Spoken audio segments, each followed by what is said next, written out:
Welcome, my tender beauties, to the action-packed Christmas and New Year's episode of Hampture. We're going to have 3D printing. That's right. We're going to have habitat construction. That's like two things. But before we begin, because I consider this first and foremost an educational program, I'd like to inform all of you about the true meaning of Christmas. I'm talking, of course, about Murray Crindlaus, for whom the holiday is named. Murray was a blacksmith in the 14th century Bavarian village of Hamstravagaza. Having been assigned an unfortunately strange and humorous name at birth, because of human nature, Murray was doomed to have a painful, humiliating life. All of the other villagers, even his own parents, used to chase him around, buck-ass naked. They'd strip him if he wasn't, just whipping his buttocks raw with switches, which are just clusters of thorn branches, shouting, "Murray Crindlaus, Murray Crindlaus, fuck you, Murray Crindlaus." The ritual was such great fun that word soon spread across Bavaria. Other neighboring villages chose the ugliest child to name Murray Crindlaus just so that he could serve that role. Modern Christmas movies, like Frozen or How the Grinch Stole Christmas, leave out these details because of political correctness. But now you know, and knowing is half the battle. The other half is recreationally ostracizing and antagonizing anybody who's different from you in a funny way. And now, without further ado, what you all came here for. Oh!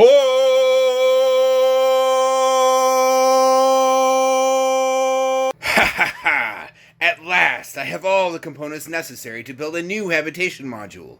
Soon, hamsternauts will be back in the water. But first, look at what Chinese Santa brought me.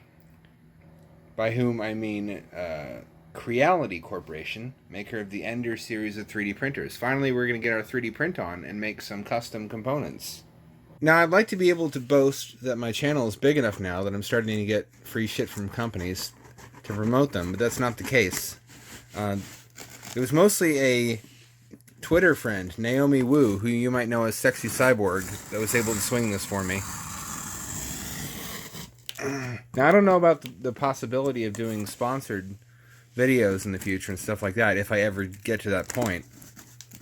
Mixed feelings there, but I do know for sure that I like free 3D printers. That much is for certain. What's this? A 3D printer? That's exactly what I thought would be in here. It's a Christmas miracle. Shit, this is just like one of those complicated Lego sets. Here's the movable bed. Here's the print head, I believe, yes. Here's what I can only assume is the power supply. Here is my handle, here is my spout. I don't know what the fuck this is yet. Oh, it comes with a sticker! It comes with a sticker, I love stickers. Wait. This isn't a sticker. It's a cardboard triangle of disappointment. There's more stuff under here. It never ends. Another big thanks to Naomi Wu and Creality for this fine Christmas bounty. This is actually one of the easier printers to assemble because the base of it comes from the factory already put together, so you really only do about half of it yourself. Still kind of daunting. It's coming together. This isn't as hard as I thought it would be. Stop turning sideways. No. Don't turn sideways.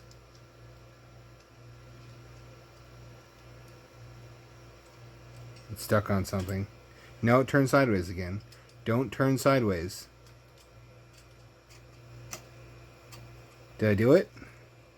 They do give you plastic end caps, so you don't just have bare, unpainted steel exposed on the ends of the top bar. For such a utilitarian printer, I wasn't expecting any attention to be paid to aesthetics, so that's quite nice. There it is. Looks so beautiful.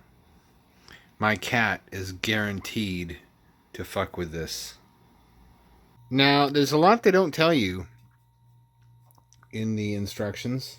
Like what the fuck you're supposed to do with this, if it's just a protective sheath for the screw, or if you're supposed to cut off a piece and put it on the exposed part back here to cover that up. I can't tell. It doesn't say.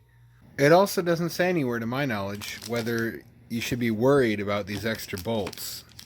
Because I put everything together, and some of these didn't even get used. I followed every step of the instructions, beginning to end, but there's just a lot of these extras. I wouldn't be concerned about it, being that IKEA typically comes with extras too.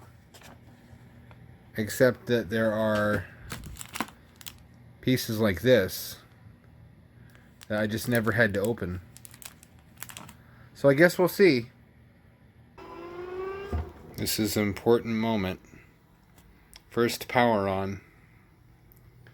Oh, important detail. There's a switch on the back of this thing between 230 volts and 115. And if you plug this thing in and turn it on without switching that to the correct voltage for your region, you could fry it.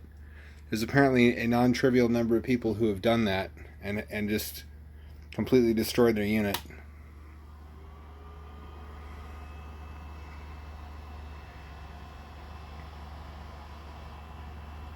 Cool, we can see the display, but nothing else. I watched a YouTube tutorial on how to balance the printing bed. I've done so to the best of my ability. They say you want about a sheet of paper's width between the printing bed and the printing head down here, and you should test it at all four corners. Each corner has its own individual wheel, which you can tighten and loosen and adjust the tension of the spring in that corner. I've got it where I think it's pretty good, and I've tied the cables off everywhere that I think is appropriate and tested it at different positions so that the printing head can reach every part of the bed, and the cables never get too taut. Here's a sexy word, taut buttocks. It comes with a USB adapter for the Transflash card, 8 gigabytes. When's the last time you saw one of these? Still, probably excessive for the size of the files you'll actually need to print on this thing. That's nice of them. They didn't have to do that, but they went ahead and included literally every last thing you need to print something on this device, even if you're some sort of recently thawed caveman who doesn't already have a bunch of these Transflash cards knocking about. It also comes with a little bit of filament. No wheel to put it on. You'll have to supply one of those yourself, but there's enough here to do a test print, which is presumably the intention behind including it with the kit. So I appreciate there's a display. Not all of them have that. It's quite easy to use as well. You can confirm that everything is plugged in the way it's supposed to be. Is that a good sound? I'm going to assume that it is. Everything seems to be squared away. I assume I can put the Transflash card in now and use this menu to navigate to the portion where I say initiate Transflash card and it will print from it. We'll see if that's true. So unless I'm mistaken, I simply stick this little guy in here.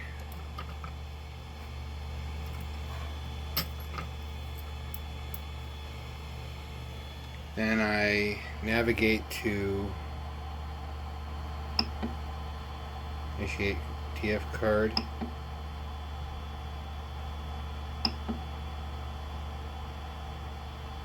Test normal dog.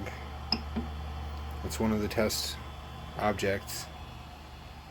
And at least in theory it should take it away from here. Bed heating, alright, it's initiating the process of heating the printing bed. Everything is leveled as best I'm able. I had some trouble moving before. I've inched it away from the wall. Takes up more space than I expected. But really, this should be a pretty good option. It's got quite a large print volume compared to basically every out-of-the-box turnkey 3D printer I looked at, all the ones that you can just open up and start printing, had a pitifully small print volume, especially for what you pay. It's much like pre-built computers. You're paying for them to be idiot-proof, and part of the price is that the specs are terrible for what you pay. That's not the case here. This is a tremendous value, even for this cost. I didn't pay for this one, but it's nothing as 3D printers go. But the capability is quite good. I mean, keep in mind I have huge hands. It's like 7 or 8 inches on a side. And you can print some quite large volume objects with this. I could probably print an entire habitat module. It just would be somewhat cramped. I'd have to connect a lot of them together. I don't plan to do that. There are some hamster habitation modules on Thingiverse already, which is sort of hard to believe that I wasn't the first person to have that idea, but they're like lunar habitat modules. It's just fanciful. It's like a toy for your hamster to play around in with little dome windows. Well, look at that. There's also a lot of concepts my fans have come up with and already printed themselves, like additional layers for the gate valves that include air inlets for purging, so I could permanently have a compressed air source hooked up to that and just turn a little valve whenever I want to purge the tunnels. And I could look at that. If I could divert air from life support temporarily in order to purge tunnels, it would make it pretty easy to use the compressed air that's already coming down to the habitat for tunnel purging purposes as needed. Okay, the extruder, which I assume is the printing head, is now heating up, it says.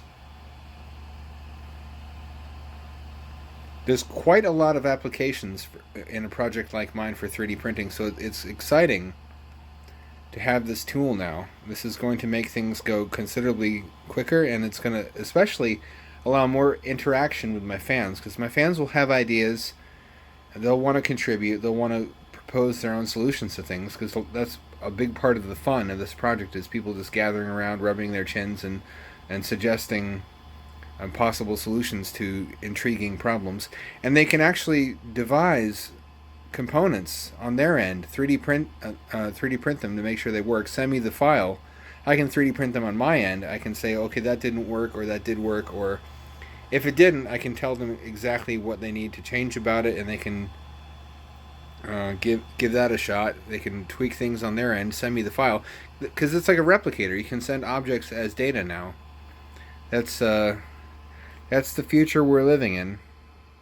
It also comes with a little bit of filament. No wheel to put it on. You'll have to supply one of those yourself, but there's enough here to do a test print, which is presumably the intention behind including it with the kit. Okay, something's getting printed now.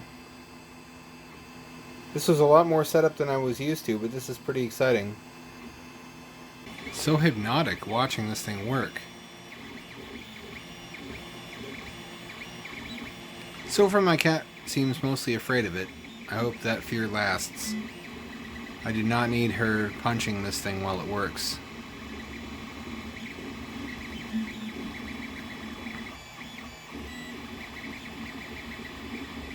Really excited for what this is going to mean for the future of the project, and it was all made possible by Naomi Wu and Creality. If you have a project similar to this one that requires custom parts, who better than Creality to buy a 3D printer from?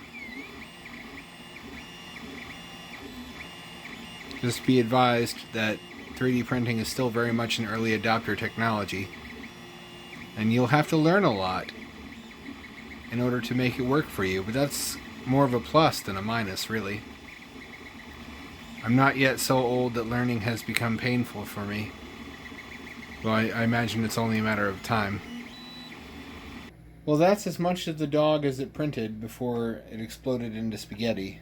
I think the problem is bed adhesion, because as you can see, it tilts up to one side. The raft did not stick to the heated bed adequately, and supposedly I can solve that as easily as applying some Elmer's glue, just a glue stick. I've ordered that. Clearly 3D printing is going to be something I need to experiment with. It's going to be a learning process. this is a start. Some days have passed. After doing some test 3D prints, I ordered a spool of black PLA filament off Amazon so that whatever I print with it will match the fittings that are already on the habitats, which are all black plastic. According to the information I've Googled, you absolutely can make 3D printed parts that are waterproof. You just have to coat them with resin. That's good news, and a bridge I will cross when I come to it. So far, printing has been hit or miss. I've had a lot of failed prints that got most of the way through before exploding into spaghetti. But I've had some that turned out great, like this possible gate valve fitting modeled and sent to me in STL format by one of the followers of this project, with a hole in the side, or I should say the top, that's just the right size for an aquarium air hose fitting, like this one. Now the purpose of that is so that when I'm purging a tunnel, instead of having to have a separate airline that comes down to the tunnel, I just have a Y adapter that splits the air to the habitat and then to here, and an air valve that I can turn on or off, so that when I'm purging water out of the tunnels, all I have to do is turn the valve for a little bit and let the compressed air from the pump on the surface do the work of pushing the water out, and then turn the valve back.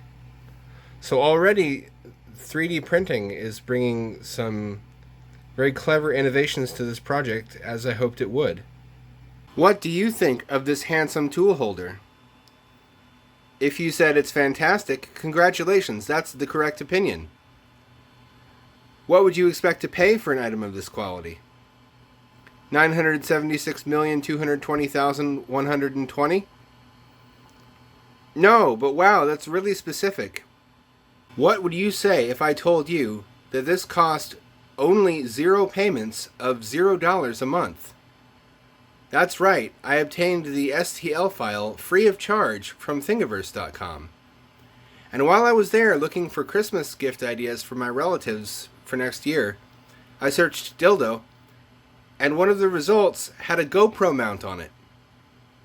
Truly, Nikola Tesla was telling the truth when he said that we would live to witness man-made horrors beyond our comprehension. That brings us to the habitat construction portion of tonight's program, wherein we're going to cut a hole in the side of this enclosure, which I don't even feel apprehensive about because I already scratched the front, which is bothering the hell out of my OCD. But I'm not going to toss it because that's your money you gave me to build these habitats, and I'm not going to waste that over a tiny flaw that you can't even see on camera.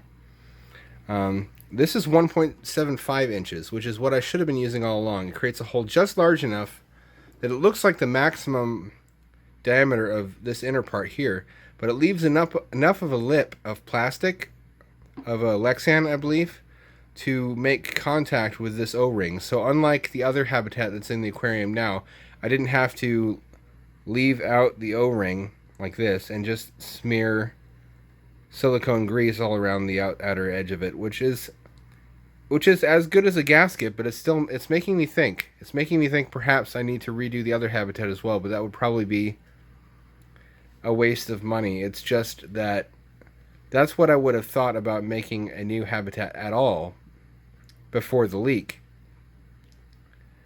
But I'm really paranoid since then. That is never supposed to happen. It's supposed to be impossible to mess up that badly. The positive pressure habitats are supposed to be idiot proof. I guess they never met an idiot like me. But now I'm kind of raising my threshold of acceptable tolerances, or diminishing it. I'm not sure how that language works.